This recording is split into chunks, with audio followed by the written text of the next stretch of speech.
তার মানে রোজাকে আমি বলেছি মিরাকল, মিরাকল ড্রাগ, আল্লাহর দেওয়া ঐশ্বরিক একটা মিরাকল ড্রাগ, যেটা দিয়ে 60-70টা রোগ ভালো হয়ে যায়। আলহামদুলিল্লাহ বলবেন না?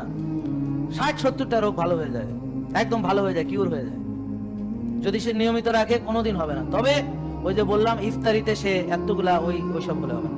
তাকে তার আগের কিছু শর্ত, অর্থাৎ আল্লাহর দেওয়া প্রকৃত খাবার খেতে হবে, পরিমিত খেতে হবে, ক্ষুধা লাগলে ক্ষুধা থাকতে থাকতে খাওয়া শেষ করতে হবে, পাশাপাশি অ্যাক্টিভিটি লাগবে, মানে বার্ন করতে হবে, আর ভালো ঘুম লাগবে, মানসিক প্রশান্তি লাগবে, সাথে তাহাজ্জুদে ওঠা, আর্লি ঘুমাতে যাওয়া, 5 ওয়াক্ত নামাজ মসজিদে গিয়ে জামাতে আদায় করা, সার্কাডিয়ান রিদম ঠিক রাখা, অর্থাৎ ভোরে ওঠা, দুপুরে আবার মসজিদে যাওয়া, সূর্য হেলে গেলে মসজিদে যাওয়া, অন্ধকার নামলে, সূর্য ডুবলে মসজিদে যাওয়া, আবার অন্ধকারে রাতে আপনার মসজিদে যাওয়া, আর তাহাজ্জুদের সময় উঠে আল্লাহর কাছে কান্নাকাটি করে দোয়া করে নামাজ পড়া।